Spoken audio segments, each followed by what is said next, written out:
Hello दोस्तों, स्वागत है आपका आपके अपने चैनल बैंकर्स विजन पर।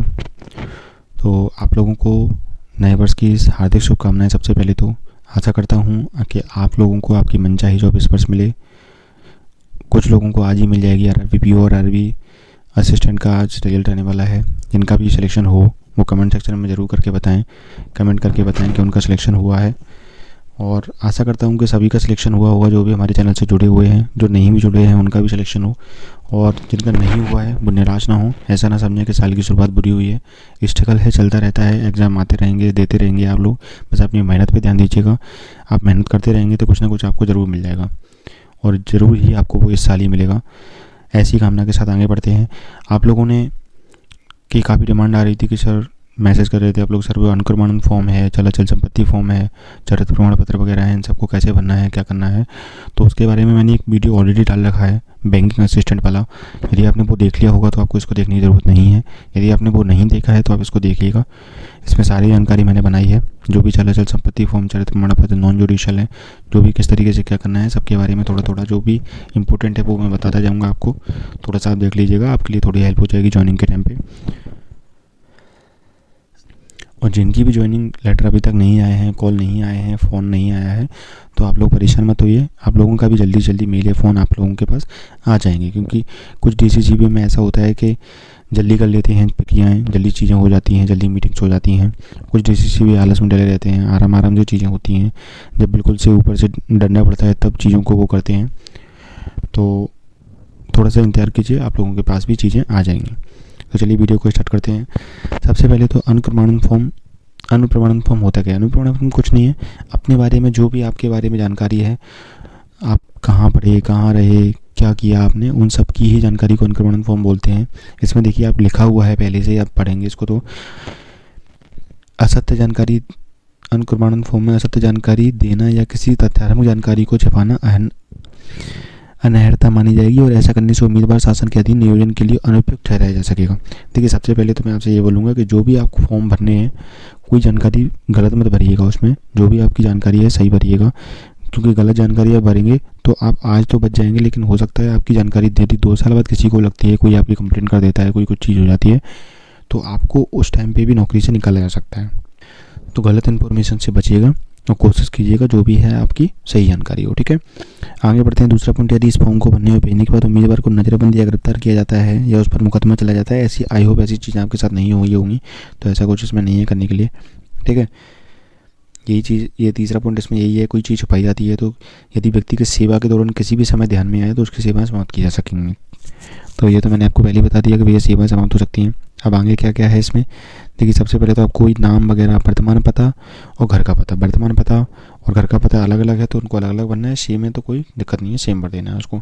ठीक है, आगे निवास अवधियों का ब्यौरा, मतलब जहाँ पर आप पिछले 5 वर्षों में रहे हैं उनके निवास का ब्यौरा, उनका निवास का ब्यौरा आपको यहाँ पर देना है। मतलब कब से कब तक यहाँ, मतलब कब से, जैसे मान लो 2 साल तक आप कहीं पे भी रहे, भोपाल रहे, आप इंदौर रहे, ग्वालियर रहे, तो उस सन से लेके उस सन तक कहाँ पर आप रहे उसका पूरा आपको ब्यौरा देना है। ठीक है, रहे हैं तो ठीक है, नहीं देना है, नहीं आपको लगता है कि ऐसा कोई ज़रूरी है, 1 आध साल में 1 आध साल रहे हैं, या कोई कहीं कुछ कहीं कुछ समय कहीं रहे हैं, कुछ समय कहीं रहे हैं, तो कोई दिक्कत नहीं है, आप कुछ भी इसमें देख सकते हैं। अब इसमें आगे पिता का पूरी जानकारी है, पिता का नाम वगैरह है ना, क्या व्यवसाय करते हैं। बाकी ये है राष्ट्रीय तरह तो सभी लोग भारतीय होंगे। जन्म तारीख आपकी, वर्तमान आयु, मैट्रिक परीक्षा उत्तीर्ण करने की समय आयु, है ना, जन्म स्थान वगैरह, जहाँ पर भी आपका जन्म स्थान है, जिला, राज्य, ये सब चीज़ें। आपका वर्ग, कौन से आप वर्ग से आते हैं, कौन से धर्म से आते हैं, है ना। अनुसूचित जनजाति हैं तो आपको उत्तर देना है कि क्या आप कौन सी जाति से हैं, ये सब चीज़ें इसमें हैं। तो नॉर्मल बेसिक सी चीज़ें हैं, इसमें कोई ऐसा खास नहीं है, थोड़ा थोड़ा करके मैं बता दे रहा हूँ। बाकी आगे जो आपका ये है, ये आपका एजुकेशन क्वालिफिकेशन है, 10th 12th ग्रेजुएशन डिप्लोमा जो भी आपका हो, उसमें प्रवेश की तारीख, छोड़ने की तारीख और उत्तीर्ण परीक्षा, ये तीनों चीज़ें आप इसमें भर के फिल कर दीजिएगा। ठीक है, यदि आप कभी नियोजित रहे हो, नियोजित मतलब कहीं आपने जॉब करी हो, तो वहाँ पर क्या पद पर रहे हैं आप, कब से कब तक रहे हैं, और कार्यालय, उसका पूरा संस्था का पता वगैरह आपको भरना पड़ेगा यदि आपने कहीं जॉब की है। यदि देखिए प्राइवेट कहीं जॉब करी है तो कुछ भरने की ज़रूरत नहीं है, मैं आपको ये बोलूँगा।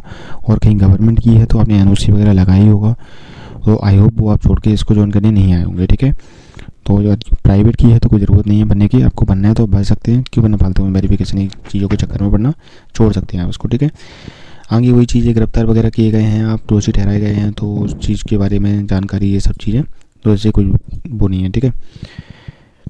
यहाँ पर आपका मतलब वही चीज़ दिया गया है, ये यहाँ पर आपके हस्ताक्षर हो जाएंगे। अभ्यर्थी इस अनप्रमाणित फॉर्म के ऊपर दी गई चेतावनी को अच्छे से पढ़ें। तो मतलब ये जो चेतावनी ऊपर दी गई हैं उन सबको अच्छे से पढ़ना है। मतलब ये दी गई है, ये दी गई है, मतलब कोई जानकारी छुपानी नहीं है। उनका कहना मतलब ये है, छुपाने से वो चीज़ें, कोई चीज़ ऐसी होती है कि भैया कोई केस वगैरह हुआ है, आपको आपने छुपा लिया उसको, कल के दिन किसी ने आपकी शिकायत कर दी तो आपको दिक्कत हो जाएगी, ठीक है। तो ये चीज़ें, ऐसी चीज़ें नहीं छुपानी है। अब जैसे ये प्राइवेट जॉब है तो आप इसमें कोई सा इशू नहीं है, बताना है बताइए, नहीं बताना है नहीं बताइए। चलिए आगे बढ़ते हैं। ये प्रमाण पत्र है एक, जो कि आपको क्या करना है, किसी भी गैजेटेड ऑफिसर केंद्र या राज्य शासन का राज्य पत्रित अधिकारी हो, गैजेटेड ऑफिसर हो, संसद या राज्य विधानमंडल का सदस्य हो, सब डिवीजन मजिस्ट्रेट अधिकारी हो, मजिस्ट्रेट वगैरह हो, या कोई अधिकारी हो वहाँ का गैजेटेड ऑफिसर हो, तो उससे आप ये प्रमाण पत्र बना सकते हैं, जिसमें वो लिख देगा कि भैया हम इतने इतने साल से इनको जानते हैं और किसी भी प्रकार की असत्यता पाई जाती है भैया।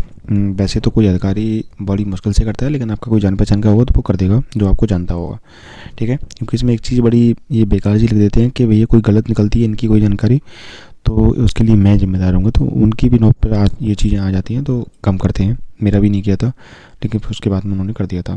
दूसरे जब किसी और के पास गया था तो वो जानते थे, उन्होंने कर दिया था आराम से। अब बात करते हैं चलिए चल अचल संपत्ति की और ऋणग्रस्तता की। तो सबसे पहले हम बात करते हैं अचल संपत्ति। देखिए अचल संपत्ति क्या होती है, जैसे कि कोई आपका घर है आपके नाम, है ना, कोई ज़मीन है आपके नाम, तो वो चीज़ें क्या आ जाती हैं, अचल संपत्ति में आ जाती हैं। तो उसका ब्यौरा आपको इसमें देना है। यदि आपके नाम है या आपके पिताजी के नाम है तो आप इसमें दे सकते हैं। पिताजी के नाम है तो आपके पास ऑप्शन है, आपको देना है तो दीजिए, नहीं देना है तो कोई दिक्कत नहीं है। यदि आपके नाम है तो आप इसमें आप उसका ब्यौरा ज़रूर दीजिए। कोई घर वगैरह है, कोई ज़मीन वगैरह आपके नाम है तो वहाँ पर आप इसमें दे सकते हैं, ठीक है। तो यहाँ पर आपको नाम वगैरह भरना है, पता वगैरह भरना है, और जहाँ पर भी आपकी ज़मीन है तो आपको देनी है, नहीं तो आपको इसको नील कर देना है, ठीक है। और बाकी आपके यहाँ पर हस्ताक्षर वगैरह हो जाएंगे और आगे बढ़ जाएंगे आप।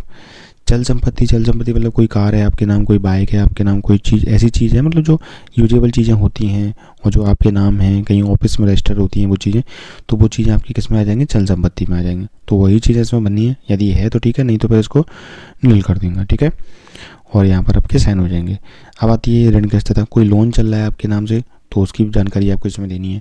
सारी चीज़ें यदि हैं आपके नाम तो देनी है। पिताजी के नाम पे हैं फिर भी आपको देनी है तो आप दे सकते हैं, नहीं देनी है तो कोई इशू नहीं है, ठीक है। देखिए मैं आपको सब चीज़ें नहीं बता रहा हूँ कि क्या बनना है, किस तरीके से बनना है। जो मेन चीज़ें वो मैं आपको बता रहा हूँ। मैंने ऑलरेडी एक वीडियो बनाया गया है, उसको मैं आई बटन पे दे दूँगा आपको, वहाँ पर आप वहाँ से देख सकते हैं। उसके लिंक मैं डिस्क्रिप्शन में दे दूँगा, वहाँ से देख सकते हैं। उसमें मैंने काफ़ी डिटेल में चीज़ों को बताया, वो 20-22 मिनट का वीडियो है, वहाँ पर भी आप देख सकते हैं। यहाँ पर जो मेन चीज़ें हैं वो मैं आपको बता दे रहा हूँ, ठीक है। चलिए आगे बढ़ते हैं। ये 100 रुपये की नॉन जुडिशियल स्टाम्पर बनवाना है आपको। आप कहीं भी वहीं ज्वाइन करने जा रहे हैं या उससे पहले ही आप अपने घर पे कहीं वकील के पास जाएंगे तो वहाँ पर ये चीज़ें आपको वो बना के दे देगा। यही शर्तें हैं कि मेरा चयन इस पद पर आपके नाम हुआ है, कुछ गलत निकलता है तो मतलब मुझे सेवा से निवृत्त कर दिया जाएगा, ये सब चीज़ें होती हैं। तो मतलब आपराधिक कोई निकलता है, केस वगैरह निकलता है, झूठी कोई चीज़ निकलती है तो मुझे सेवा से निवृत्त कर दिया जाए, इस तरीके से ये रहता है। यहाँ पर आपकी फ़ोटो हो जाएगी, नॉन जुडिशियल आपका ये 100 रुपये का स्टाम्प बन जाएगा। एक ये रहता है 1000 रुपये वाला। इसमें क्या रहता है, आपका सिक्योरिटी बॉन्ड रहता है। 50,000 रुपये की एफडी रहती है। देखिए 50,000 रुपये की एफडी की आपको साथ में ही लेके पैसे जाने हैं, वो आपके तुरंत बना सकते हैं। जाना आपको 2-4-6 दिन का ज़्यादा से ज़्यादा भाई आपको देंगे, मैक्सिमम 1 हफ्ते का टाइम दे देंगे भाई एफडी बनवाने के लिए। नहीं तो मेरे हिसाब से वो टाइम नहीं देंगे। आप पैसे साथ में लेके जाना जब भी आप ज्वाइन करने जा रहे हैं। ऐसा मत करना कि आप एक आध दिन की बात हो फिर आप घर पे आओ, है ना, कहीं आप दूर आपको मिली है जॉब, फिर से आप घर पे आओ, फिर से घर से जाओ, तो वो चीज़ें थोड़ा हेक्टिक हो जाती हैं और थोड़ा परेशानी होती है उनमें, तो ठीक है। तो जब आपको करनी है 4 दिन पहले कर दो, 4 दिन बाद में कर दो, एफडी तो आपके नाम ही होनी है। तो पैसे अपने साथ में लेके जाना। और देखिए कहीं कहीं बॉन्ड ये क्या रहेगा, कहीं कहीं जो आपका सिक्योरिटी बॉन्ड है ये कहीं कहीं 1 साल का रहेगा, ठीक है, कहीं कहीं 3 साल का रहेगा, और ये जो मैं आपको देख रहे हैं ये 5 साल का है, ठीक है। तो ये आपके डीसीसीबी के ऊपर डिपेंड करेगा। इसमें ना तो आप कुछ कर सकते हैं ना, मतलब ये आपको रहेगा कि भैया इंदौर ने तो 1 साल का लिया है या 3 साल का लिया है ना, या 5 साल का लिया है, इसने तो 2 साल का ही लिया है। तो जो ईयर हैं वो डिफ़र कर सकते हैं, उसमें तो आप कुछ कर सकते हैं, वो अपनी अपनी डीसीसीबी के हिसाब से अपना अपना केस रहता है। यदि आप उस टाइम पीरियड के पहले जॉब छोड़ते हैं तो आपकी ये 50,000 की एफडी चली जाती है, ठीक है। और यदि उसके बाद छोड़ेंगे आप तो आपको 3 महीने का वेतन जाएगा। दोनों में से कोई एक चीज़ आपकी चली जाएगी। तो जो भी है, यदि आपकी कहीं और जॉब है तो आप ज्वाइन ना कीजिएगा, और जॉब यही है तो आप ज्वाइन कर लीजिएगा, फिर उससे कोई दिक्कत नहीं है। तो बस यही चीज़ें मैं आपको बताना चाह रहा था। आई होप आपको चीज़ समझ में आई होंगी। बस जाते जाते आपको नए वर्ष की हार्दिक शुभकामनाएं दोबारा से देता हूँ और इसी के साथ वीडियो को एंड करता हूँ। Thank you.